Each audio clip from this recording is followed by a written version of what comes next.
I'd like to call this special meeting of the City of Elkhorn Common Council to order. It's November 18th, 2024 at 5:30. Could you please rise for the Pledge of Allegiance? Allegiance to the flag of the United States of America and to the republic for which it stands, one nation, under God, indivisible, with liberty and justice for all. Roll call, please. Tim Schroeder, Here. Peter Harvey, Here. Gary Payson Jr., Here. Ron Dunwoody, Here. Scott McClory, Here. Ken Minell, Here. Kurt Harkness. Here. Do we have anyone here tonight for public comment? Asking again, public comment, anyone? Seeing no one, we'll move on. New business, we've got discussion and possible decision regarding a temporary Class B beer and a Class B wine license for the Elkhorn Chamber of Commerce Let It Glow event at 203 East Walworth Street and 11 South Lincoln on December 6th, 2024 from 5 to 9, December 7th, 2024 from 12 to 9, and December 8th, 2024 from 12 to 4 p.m. I'll second it. Got a motion and a second. Any discussion? All in favor? Aye. Opposed? Motion passes. We've got discussion and possible decision regarding proposal to collect train counts in the city as part of the evaluation of the crossings.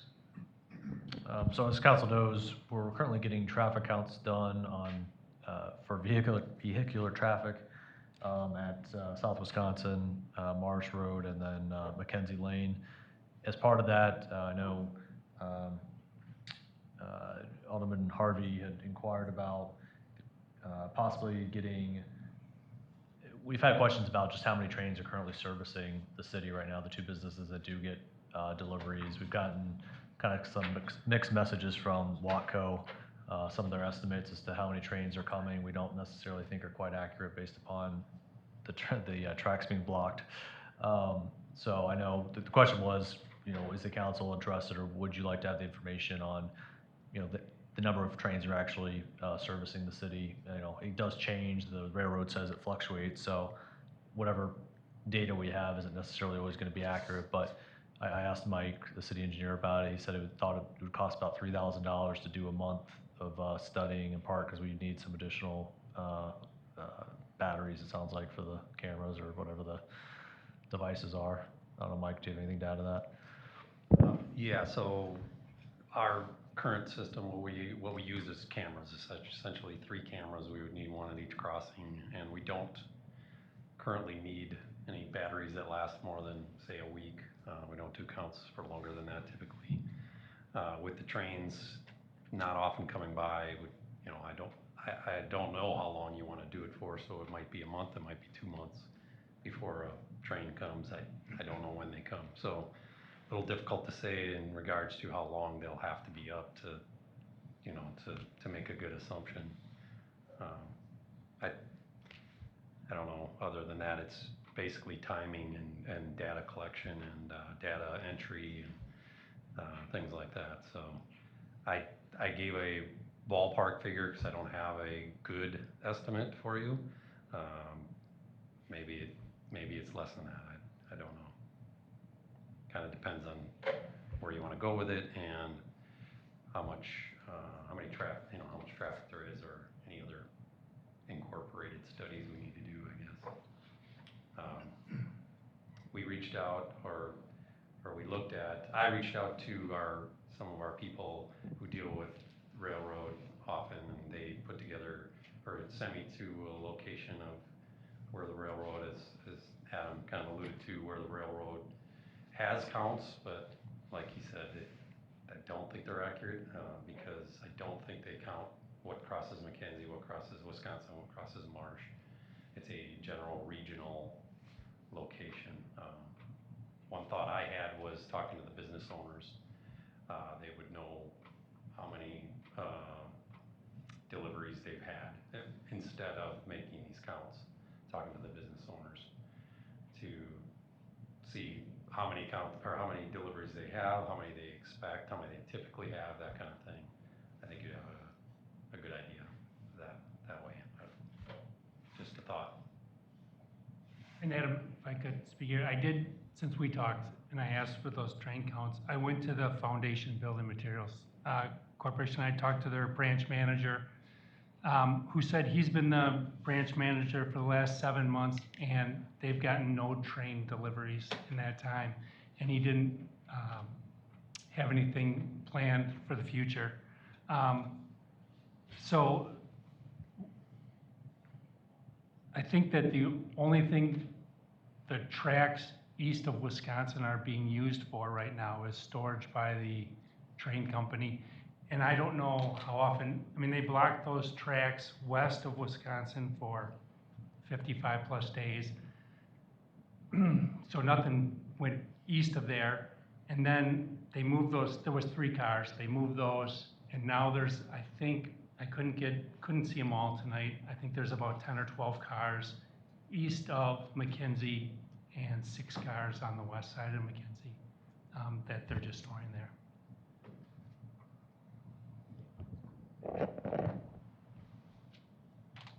Yeah, I actually drove by today too, on McKenzie, and I also saw that, and I took a picture. I might be able to pull it up later, not that it's relevant, but I was surprised at how many cars they had east of the crossing of McKenzie Crossing. Yeah, there was. They went on forever. I mean, Yeah, 10, 12 I at couldn't least. believe they went around the bend, and like they said, I thought there was 4, maybe there were 6 that were west of the tracks. There's 6 on the west 6. side, yeah. Is there any rhyme or reason to how long they can stay there, how often they move them? Is it seasonal? I don't have any of those answers. I did read an article, I think they said a train car has to be moved every, I saw it in this article someplace that I pulled about an old mystery train. But it said, I can't find it. Cars have to be moved every 3 months or the wheel seize up. So they're storing them down there for, some time.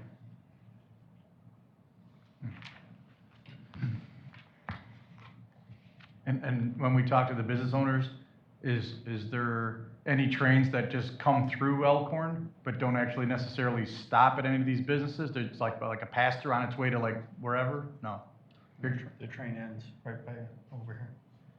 I didn't know that. Yeah. It stops just after or before. Okay. RH. All right, well, that's good to know.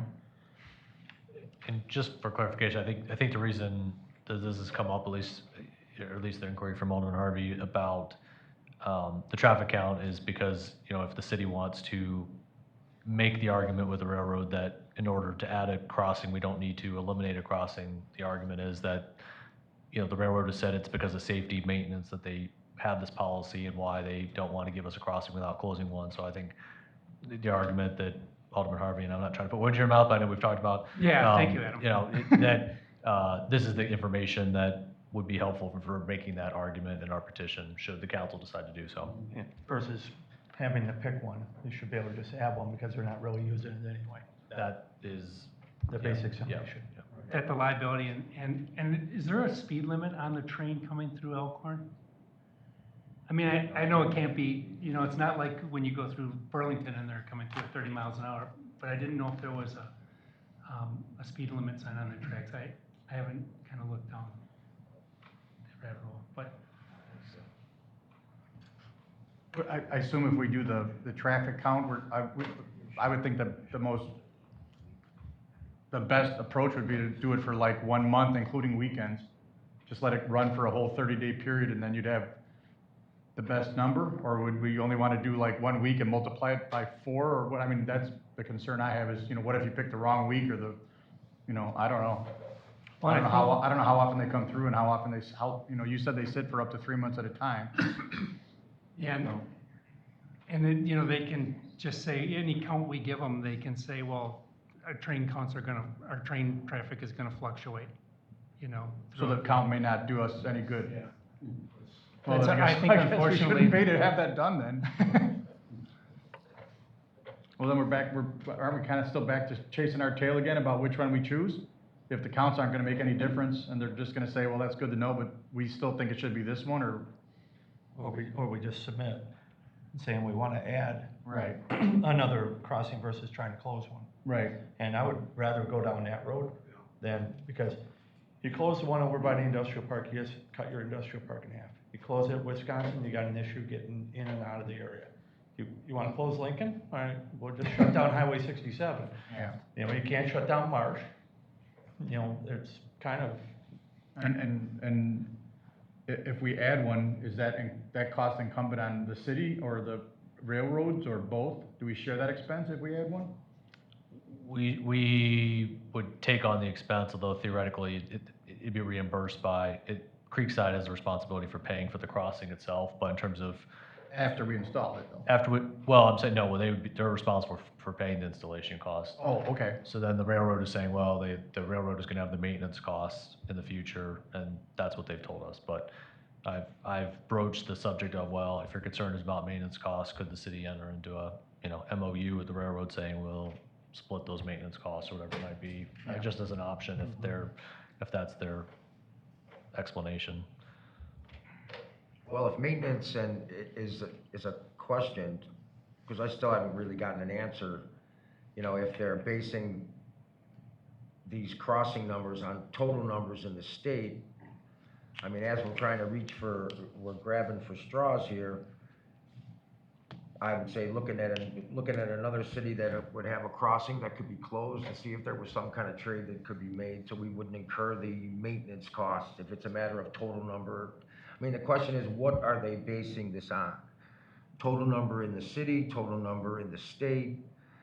Is their maintenance because of their budget, they can't afford to put another, or maintain another crossing here in Elkhorn? I don't know. I guess I'd like, if there was a better answer to why, if we had that option, or how they were basing their decision on. They they don't want us to add another crossing, period. So in order to get one at Mackenzie, or I'm sorry, at Getson, they would want us to take one out unless we're gonna go contested. They said that that's the railroad's policy. I mean, that their policy is that any jurisdiction, any city that tries to get one has to remove one. And I know one of our neighbors recently had this happen. I'm trying to remember which city was it? Do you remember, Matt? I think it was it wasn't Walworth, it was it Darien possibly? Yeah, I think so. I think that was it. Was Yeah. Darien? Yeah. Where they took one away because I think they wanted to remove one, though. I don't think it was almost like a crossing that really didn't mean that much to them. Well, that was the thing. I mean, the crossing that they were losing was not similar to ours, but the railroad has used that as an example of where they've required other cities in our area to get rid of one in order to add one, so. Correct. Tonight, the specific agenda item is, do we want to add a traffic count? right. It doesn't sound like that's gonna do anything for us, so I guess I'm not in favor of it. Right, I would agree. But your motion is not to proceed? My motion is to not proceed with the traffic count, because apparently it's not gonna do us any good. And I would second. Traffic counts we're still gonna do, but just not the railroad? Vehicular. Right. Sorry. That's what I mean. That's all right. On the train, right. So is that the motion and second? Yes. I heard down here? Yeah. Okay. Any further discussion? All in favor? Aye. Opposed? Motion passes. We've got a discussion and possible decision regarding timeline for replacing the fire department aerial truck. Is that Chief? Thank you. So after doing a bunch of research, and I know we had budgeted 1.32 next year for a used truck doing a refurbishment. The farther we go on in time, the quicker that looks like it's going down the road, and that isn't gonna be an option unless we try to go buy a different used one, which right now, 12 to 15-year-old truck for the most part is going for anywhere between 400 and 600. Plus refurbishment, you're probably looking at about 1.4 to 1.7 to do a refurbishment. So I went out and I had talked to Fire Service Inc. and got 2 different quotes on 2 different trucks. Option 1 was a 2024 Spartan Gladiator, 110-foot rear mount. That was 1.74. And then that one's available in January of 2025. And then the KME Tough Truck is a 100-foot rear mount aerial. That one's not available till late 2025.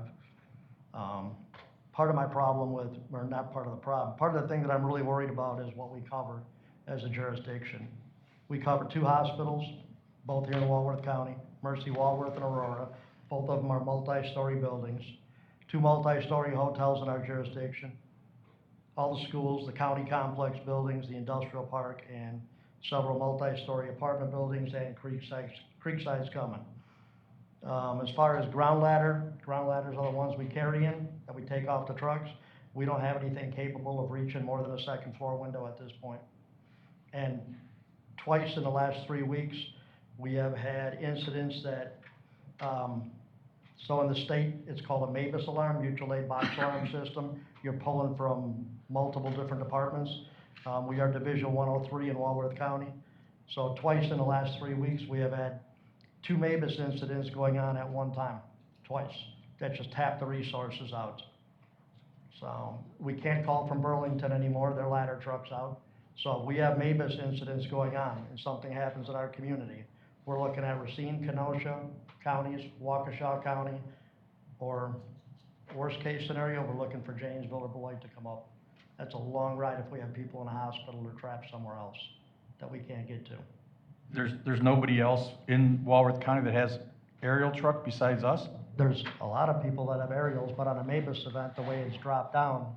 So when you do a MABUS card, if you go to the first box, it just starts pulling truck from Delavan, truck from town of Delavan, truck from Whitewater, which Whitewater's has been out of service. East Troy's has been out of service. They're having problems with theirs too.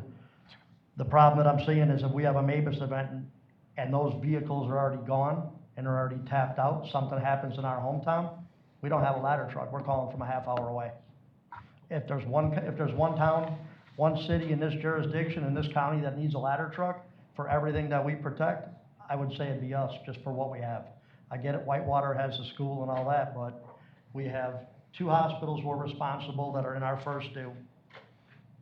2 multi-story hotels, all the schools in the county buildings. And what happened to the first option? Because your memorandum says the problem with this is if that deal falls through. Why, has the deal fallen through for the original 1.32? It looks like it's gonna fall through because the truck I was gonna get looks like it's gonna be used, because the way the department I was gonna get it from, they're taking over, there's a bunch of unincorporated county. So the county fire department is pushing back to the islands down in Georgia. And this ladder truck is probably gonna be covering all the cities. You have Port Wentworth, Garden City, Pooler, City of Savannah, Georgia. They're all having to suck up a bunch of the unincorporated county area. And it looks like that ladder is not gonna be an option. And that was our cheapest bet. I used to work there, I talked to the chief. I was gonna get that truck for $250. That truck goes on the open market, that's $450,000, $500,000 truck. So we don't have any kind of written agreement. We just have a handshake with the chief down there that if I still have it and if we don't need it anymore, you can have it. Correct. He was checking with his city administrator, his city manager, and they're not even sure that they can get rid of it because of what's going on down there. Okay. What is an LTI for those of us that are not in fire service? That's Ladder Truck Incorporated. Ah. That is the manufacturer. So the Spartan is the chassis. That's one of the more popular chassis out there. They're abundant. LTI is the aerial device itself. What I'm really excited about is that this is available in January and could be put into service, I'm guessing, relatively quickly, where we wouldn't have to worry about renting a aerial. We need an aerial.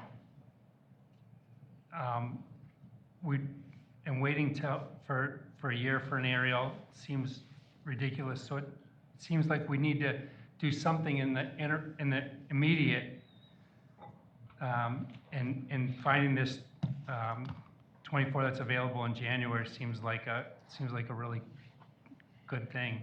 I did reach out for rental agreements, and at this time, I mean, it's $300 a day, $9,000 a month to rent a used truck, and we are responsible for all the maintenance on it. Any maintenance or any breakdowns are on the city. So where do we propose to get, $500,000? Yeah, we budgeted 1.3 and this is 1.7. Adam, I think you're up. Well, I mean, the city's portion is, I'm not gonna say less of a concern, because obviously it's a concern, but theoretically, the city's responsible for 58.5% of the cost, so we could theoretically bond for that. The greater question is, we've already communicated to the towns what their contribution is for next year, and this is not the amount that they were given, so I'm more concerned with the town's ability to pay for it. I mean, again, I'm not saying it's great for us, but I'm just saying you guys can make the decision whether you wanna, bond more, increase the budget, but the question is, what do you do about the towns and their share? So, and I guess, is it possible you guys can break down what that $426,000, $353 would be, break down by town, and what kind of impacts those are gonna be? Have we had any conversations with these towns, like, hey, by the way, we've got a problem? Have we had that conversation with those towns yet? Have we had the conversation that our ladder truck is down? Yep. You know that they're gonna have to pitch in if we're gonna go over what we Right, and that's, budgeted. I want to come and talk to all of you before I want to talk to them. Is there anything else that might be affected if we don't have a ladder truck? Our ISO rating could be affected if they come in.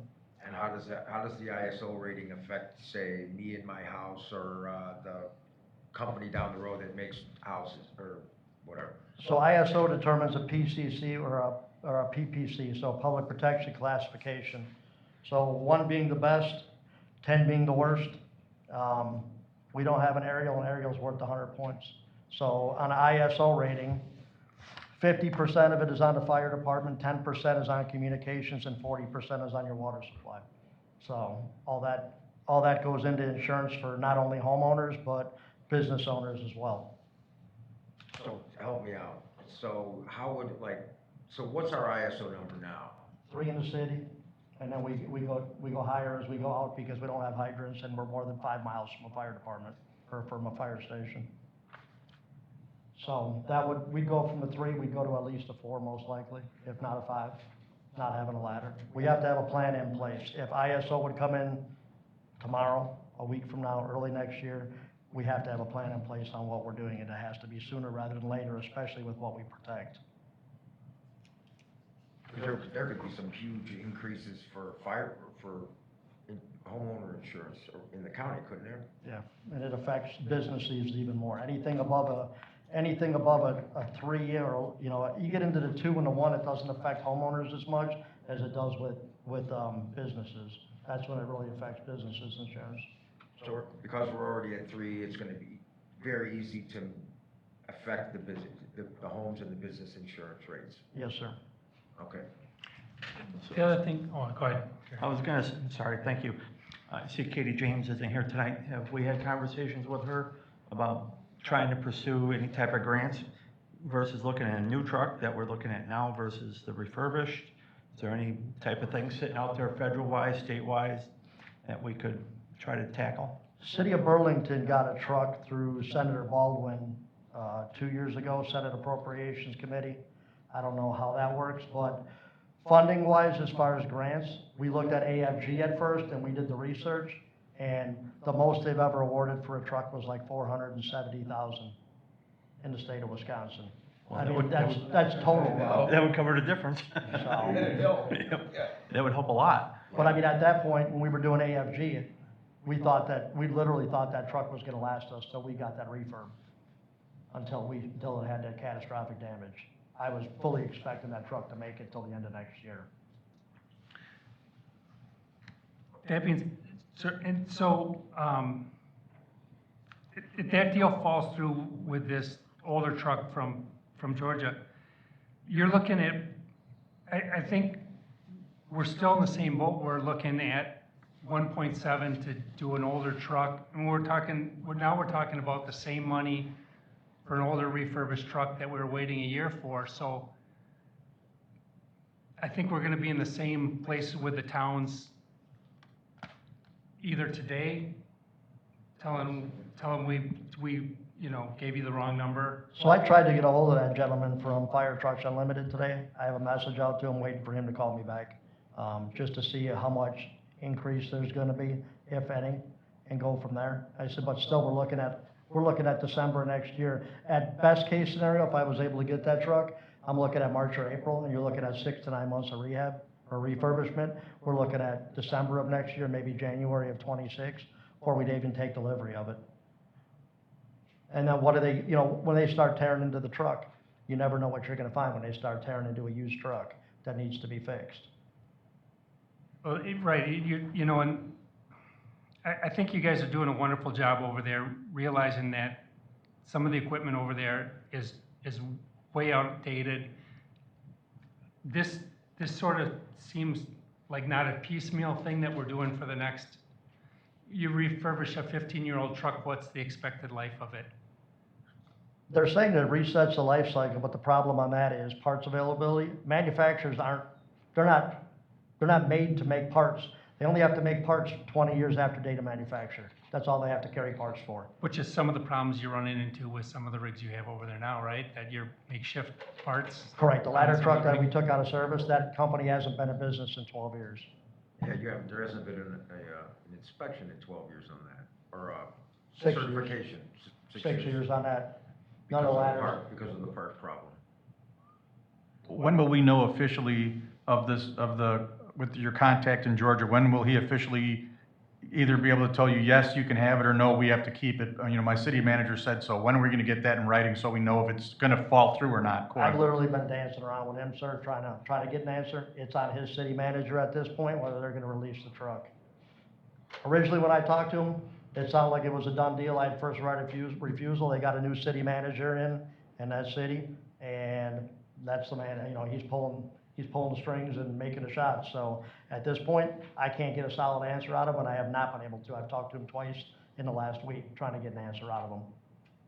And just for clarification, when this got put on the agenda, it was initially a request to talk about the timeline. I think the thought was to talk about getting quotes, presenting those quotes to the council for discussion. And I think there was concern from the council about how quickly this was gonna take place. I mean, it was something that was included in the CIP in the budget for next year, so obviously it'd be a 25 item, but I know there's concern about how quickly that would actually, you know, get done. So I think that was part of the reason it was on tonight's agenda. Since that was done, the chief just got these quotes this morning, so I don't think there was an intent that you guys were making a decision necessarily tonight about it. But, you know, that's also why, when you asked the question, Alderman Payson, about have the towns been approached about this, we just, you know, the numbers just were provided this morning, so. I think it's only fair that the towns, you know, are aware of They're what gonna we're have to come through. Well, aware of what we're doing so that they're, you know, we're all on the same page. If they don't know about it, it's kind of bad just to call them tomorrow morning and say, hey, I got some news for you. I'd like them to be notified and, you know, so we're all. Yeah, we need something in writing back from them saying, I understand our portion will be blank, and we agree to the terms, and, you know, we'll Right. pay our portion. Right. We need that from the town of, what is it, Geneva and Sugar Creek and Lafayette, yeah, those three. Because I mean, right now, like you said, they don't have any clue, so a cold call to the town chairman's gonna be like, what? Well, same thing we're looking at tonight. Yeah, just for I know there was a question about what the impact would be. The cheaper option would be 36, I'm paraphrasing, or, you know, rounding here, but 36,000 for Geneva, 38,000 for Lafayette, 40,000 for Sugar Creek would be an additional to what they had been told. And that's Right. based upon the cheaper option of the, and then the higher truck would be 57,000 for Geneva, Lafayette would be 55, and Sugar Creek would be almost 64,000 in addition to what they've been told. So. I would recommend that we direct the staff or the chief or whomever is appropriate to, you know, send some written correspondence or reach out by phone and follow up or whatever, explaining where we're at with the two prices and see what the buy-in would be from the townships. Right. I agree. Yep. And so then I don't think we can even remotely discuss it further. And I understand there's a time crunch involved, and January is right around the corner, but $400,000 is $400,000. And the city can't Yeah. absorb $400,000, so nobody else has to, in addition to the chunk that we're already doing. Right. We still have it. Do we? I know when we went through financial and judicial, it wasn't there, so. Well, it would be added to the city's debt, which I'm not saying is a good thing, but that's what would happen. Well, couldn't we pull it out of the fund balance? According to that last audit, it said we were in pretty good shape with the 4 million. Wouldn't we be able to use part of the fund balance to, if, worst case, if we can't get it borrowed? Or if we're in a time crunch for it? Yeah, the city could, yes. But the city shouldn't be taking on this whole Well, I know, I just, responsibility. because of the critical nature of this problem. One other question, you, Chief. Just like the other truck is, you know, we worried about, we had it, now maybe we don't. What about this 2024 Spartan chassis? Are we in the same kind of situation with that? It's like if they don't get an answer in 10 days, 2 weeks, a month, then we may not have access to this one either? That truck is a stock truck and it can be sold to anybody. It is out there on the open market, so So if it's someone already- has an emergency purchase they're trying to do, that truck can be gone, and I mean, they've looked, the dealer, he's here tonight, I said, Nate is, he's looked high and low, he's worked all weekend for me trying to get some numbers together, just so I could have something to give to council. He's been all the way up through Canada looking to see what they have as far as stock trucks, what's available out there. It's just, COVID hit, and I mean, it's a 5-year wait to order a new truck. And just a question, Chief, as far as used trucks that can be refurbished, I know you've obviously been talking to your former department in Georgia, but where else is that information available in terms of other, are there other options out there? Is there You can go on Brindley Mountain, but I mean, you're looking at 2009s to 2012s, I've been looking at used ones, and they're anywhere for a decent truck, you're looking at $400,000 to $500,000 for a used one, and you're looking at $1 million to replace, to do a refurb, because you want to do the motor, the trans, and all that. But then again, you're buying a truck that's already an '09 to a 2012. We're already 12 years into a life cycle and parts availability. Would we need any more money? Would there be any equipment that we'd have to purchase for this Spartan, or could we swap a lot of what we already have? We'd be able to use a lot of what we have. I said we would probably have to get some new equipment on it, stuff that fits, stuff that's current, but it's not gonna be astronomical amount of money. 50, 60,000 maybe? Probably 50, 60,000 in equipment. Okay. So you'd have to add another $50,000-$60,000 onto this number. Yeah. So the communication with the other municipalities is I think not that's this number. important. You gotta, It's right there. Yeah. I mean, we gotta see that they're included in our area, so we gotta Mhm. work with them, not just. Not throw it over the wall. Bomb on 'em, right, yeah. Right. So, So is the consensus that we go to the townships and try to get some buy-in and come back with this? I think we all recognize the urgency, so. just gotta figure out how to pay for it. Yep, we'll see it again soon. Mhm. All right, so moving on. We don't need a motion on that. Just staff is gonna work on it, okay?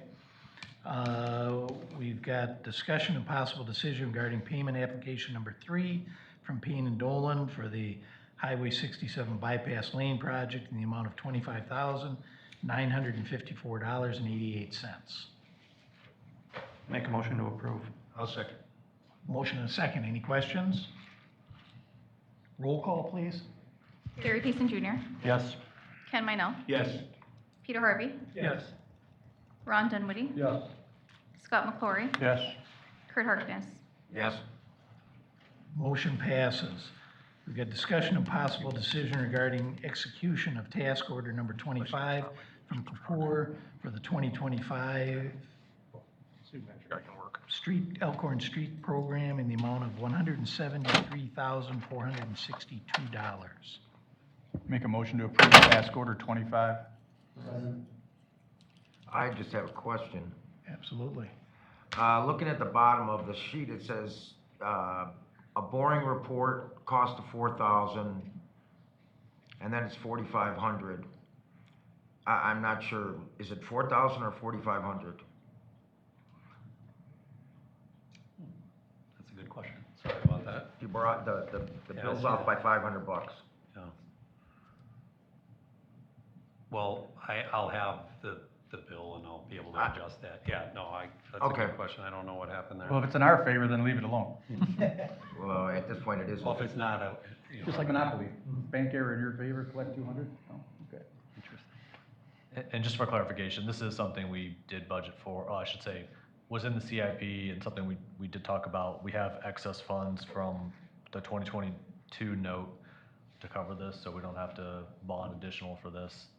We have the funding, so. Okay, any further discussion?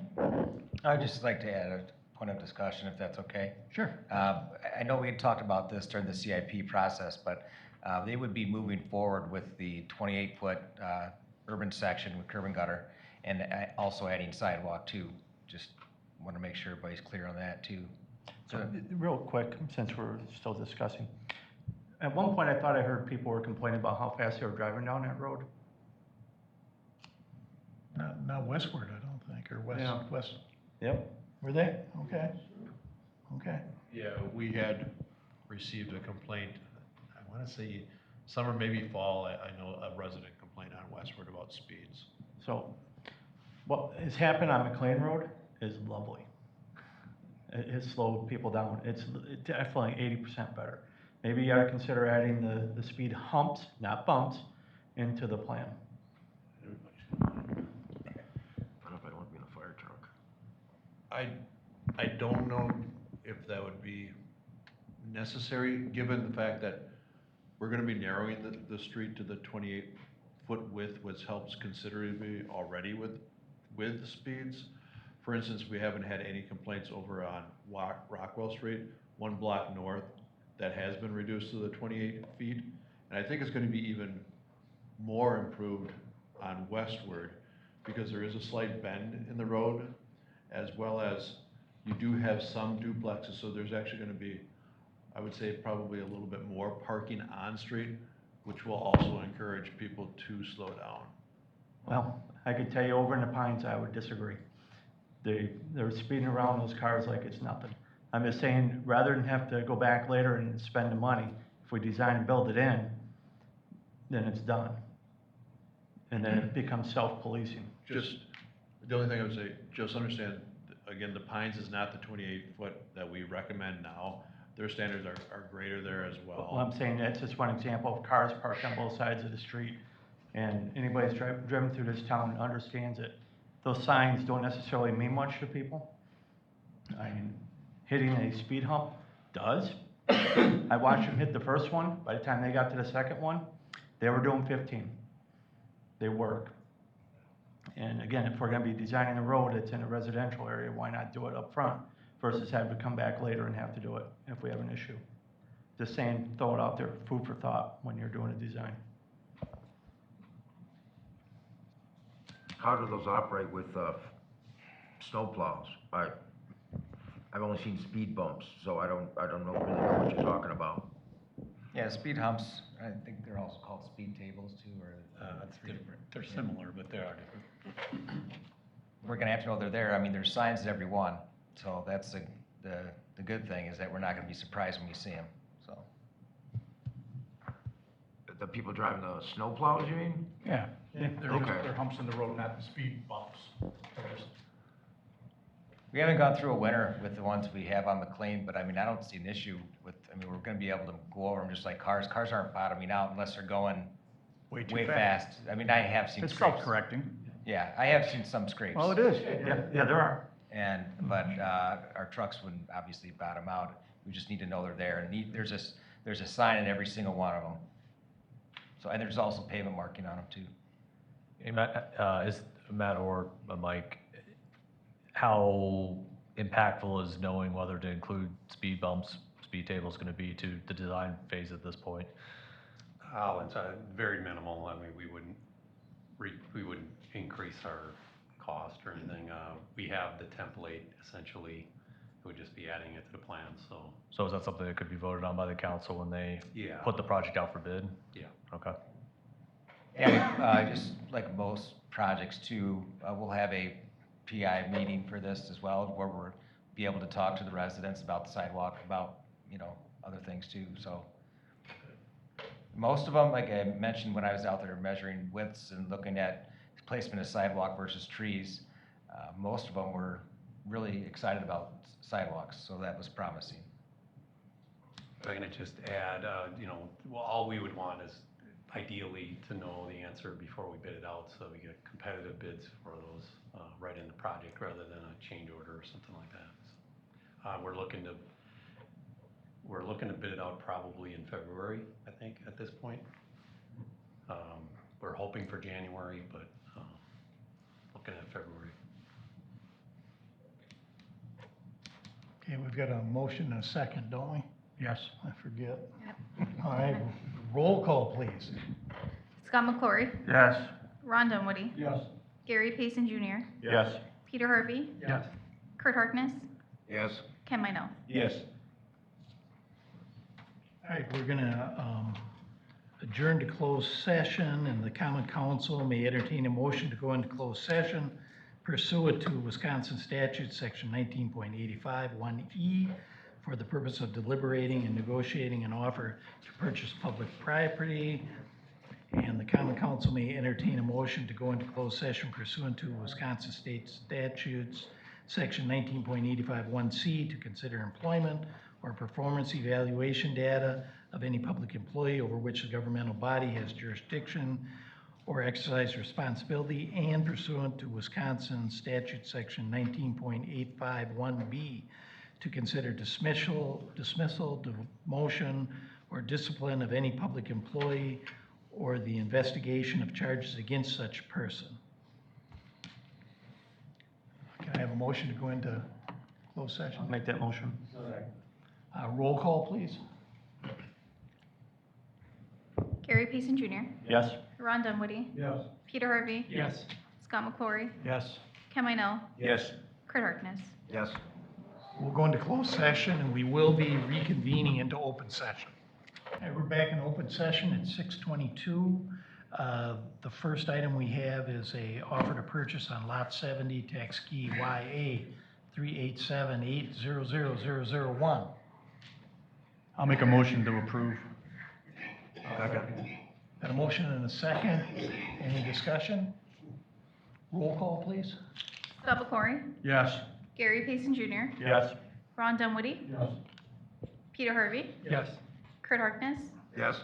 Ken Minell. Yes. Motion passes. Our next item is a discussion of possible decision regarding voluntary resignation agreement and release of claims. I make a motion to approve the agreement and have staff work on getting everything released. Second. A motion and a second. Any discussion? All in favor? Aye. Opposed? Motion passes. Motion to adjourn? Not to reconvene. Motion and second, we're adjourned. Thank you.